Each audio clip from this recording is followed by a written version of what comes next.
Hi everyone, this is our channel, Meet the Real Story. Please like, share and subscribe. I adore my younger brother. He means the world to me. There isn't anything I wouldn't do for him if it meant that he would be happy. My brother and I are 14 months apart in age, so we went through the same stages together. We partied together at university, experimenting with alcohol and pot. As siblings, we formed an alliance and shared in our silly and irresponsible behavior. Together, we made an invincible team, popular and busy. When I left home to study law abroad, my brother and I were sadly separated. It was while I was obtaining my degree that my brother's illness surfaced, and it changed my life forever. I will never forget the family intervention we held in the kitchen mid-morning on a sunny summer's day. I was the one who guessed crack cocaine. I felt such guilt as a sibling when I discovered that I was the one who survived the haze of those years untouched. It's like names were pulled out of a hat and I got lucky. I got to move on with my life, while my brother got to enter a treatment center.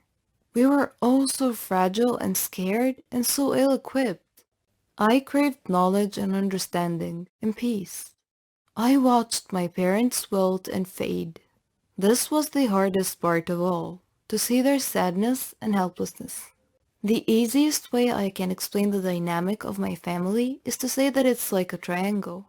In the right angle corner is me, and I have one kind of relationship with my parents, and one with my brother. But it is the relationship between my parents and my brother that is the most difficult to watch. I remember one Mother's Day when I called to wish my mom a wonderful day and to say that the flowers were on their way. All my dad could say was that my brother had called from jail in California. Jail in California? And I 1,000 miles away? How was I to comfort them? And who was there to comfort me? Discussing an addiction is a difficult thing, especially at a young age, and in a peer group and society where overindulgence is socially acceptable. I had to alter my own beliefs and ideas of addiction and was not yet ready to fight against the stereotypes of others. It was a lonely and confusing time. Every time I called home, the updates grew more and more depressing. The conversations were always about him, my brother, the addict. During my brother's relapses, our relationship seemed to collapse, and during times of recovery, we made the effort to rebuild what has been lost. After the tears dried, I spent hours listening and trying to understand and forgive what he had done. The forgiving was always faster for my parents. They carried him endlessly through relapses and recoveries. As time went on, the debates between my parents and I on how to deal with my brother grew sharper and louder. He was taking up so much time, money, and energy. I did not have to forgive him as quickly or support him as readily because he's not my child. As a sibling, you can keep your distance, but my parents felt that distance and it was hard on them. In the end, I would always relent and let my brother know that my love and support would always be there for him. It just took longer sometimes to tell him, to see him, to hug him again. This past summer, my brother performed the ceremony at my wedding. He was 4 months clean and on controlled medication. I was really seeing him for the first time. In his speech, he thanked me for being a key element of support in his rough road to recovery. Little does he know the impact he has made on my recovery. My brother will always be my hero. I'm a 22-year-old college student and I live with my parents because I refuse to stay at a college dorm and waste my money on the rent, since my campus is in my city. With that being said, my parents have been together since 1985. For the 22 years that I've been living, I have never known my father to entertain other women while he's been married to my mom. He is the best father I could ever ask for. He spoils me and my siblings until this day. My older brother is 25 and my younger brother is 20. He has done and still does so much for my mom and her family.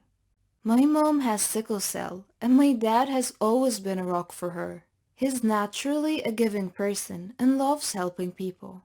As a father, he's been near perfect. I thought even as a husband he was, until a few days ago. After a hectic day at my niece's christening, my mom noticed that my dad's other phone kept on vibrating. It was on silent and she asked me to take it off silent. My parents are both in their 50s, so they aren't tech savvy as us. Anyway, I did that and she noticed a bunch of calls from this one person with the same number. That person called again and my mom answered. It happened to be another woman on the line who said, "Hey," in a really friendly voice. Once she heard my mother answer, the girl hung up and wasn't returning any further calls. And that was the first red flag. So my mom goes downstairs to the kitchen and confronts my dad about it. And he's dumbfounded and tries to play stupid. And that was the second red flag. He stood there, just speechless. My mom asks who the woman was, and my dad just told her to give him the phone and said it's a former colleague from work. She then told my dad to call the number, and he refused. My mom questions why they're still in contact if it's a former colleague, and I don't remember what my dad said. However, I remember my dad deleting that lady's number off his phone and telling my mom that he did it because my mom kept trying to call the number. Either way, I'm not an expert in body language, but his reaction screamed guilty. I know how my dad reacts if he's been wronged, and he didn't act like that here. He just tried to defuse the situation and make my mother look crazy, like most lawyers do, as if it was helping him in any way. My dad goes off to say that he rarely uses that phone, but yet it was ringing, several times, with a woman on the other line. Some men are so bad at lying. My mom even said that she's seen the same number calling my dad's other phone in the past, but my dad always dismissed it as a work colleague. Ever since then, he's been trying to butter me up and be super nice to me, as if I forgot what happened.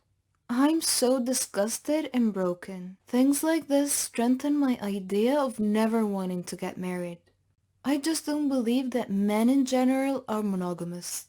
It broke me because I always thought my father would never do such thing.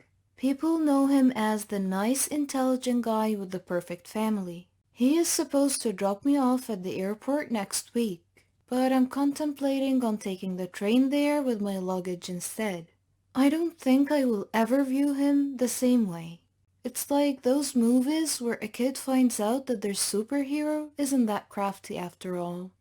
I am very overprotective of my family, but I will not side by my father doing my mother wrong, ever.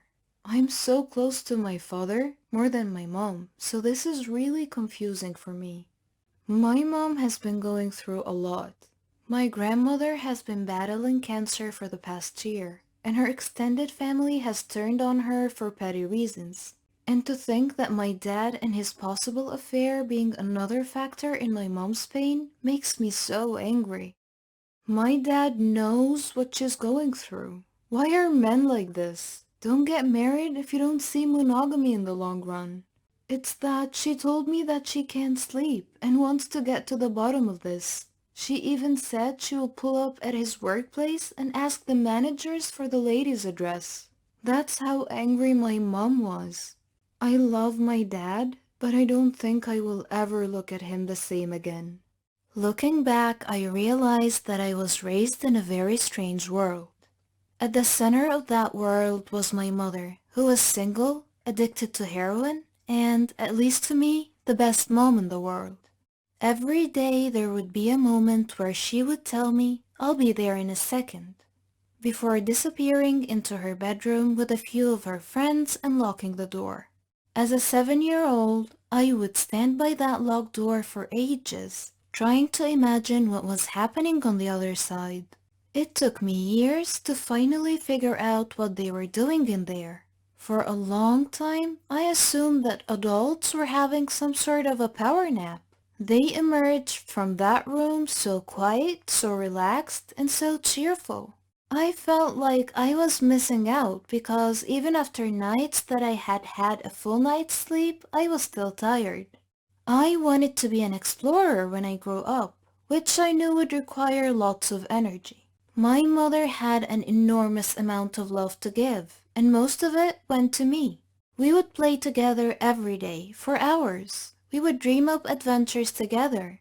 I was Link, she was Zelda, and our mission was to defeat the evil demon that lived around the corner from our home in Western Austria. First, we had to secure a map so we could locate the demon and destroy him. If my mother became too tired for our mission, she had to drink a potion made from poppy pods to regain her strength. My mom usually had a bunch of her friends over at her place, like Werner, who told me that he drew his energy from nature and trees. Werner always told me about the glory days of the Austria Football Club, while my mother's boyfriend, Adam, taught me to play chess when I was 6 years old. He'd learned to play during a stint in prison. Probably the only straight-faced lie my mother ever told me was that my dad had died in a car accident before I was born. Only years later, when she and Adam were clean, did they explain that my biological father had died of a heroin overdose. After a few months in prison for possession, he had taken his usual dose, but his tolerance had fallen while he was inside, and it proved to be too much. In her grief, my pregnant mother considered suicide, but a book she read convinced her that she would be reincarnated as the lowest form of life if she did so. At school, I was a bit of a problem child, rude and badly behaved. Though that was basically the norm when I grew up. We lived in a big green ground floor apartment in an apartment block.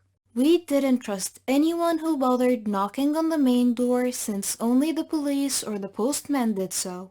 For me, they were the same thing. Everyone just clambered over the balcony and walked directly into our living room. A frequent visitor was my mother's dealer, who was called the Greek. Once, while my mom was in her bedroom, the Greek forced me to drink a shot with him. I was only 7 at the time. When my mother found out, she kicked him out of the house. But as she would later explain to me, everyone deserves a second chance. So she eventually let him come back. In the summer of 1999, when I was 8, my mother was really struggling with her drug use. Adam seemed near death after 23 years of addiction, and I was slowly beginning to understand what was going on around me. My mother had convinced herself that it was fine to take drugs until I was old enough to figure out what she was doing. But obviously, the truth was, she just couldn't stop. One day that same year, her old friend Mike came to visit. He had been in prison with Adam for smuggling. It was like he was a completely different person. He wasn't tired, dizzy, or nervous. He radiated a joy and peace that immediately made my mother cry. Mike comforted her and spoke about how he had healed and was set free. His presence alone lit up our dark apartment. It was like someone was shining a torch in a pitch-black cave. Adam kicked him out of the apartment before smashing up some furniture and screaming that he didn't want anything to do with Mike. But Mike came back to explain again how he had freed himself from addiction. Sometime after that, my mom and Adam came to see Mike's new life as a good thing. And the realization helped them both. Dozens of attempts to get clean had previously failed. After doctors, psychologists, and social workers had insisted that the strength to get off drugs had to come from within. A strength that neither of them believed they had.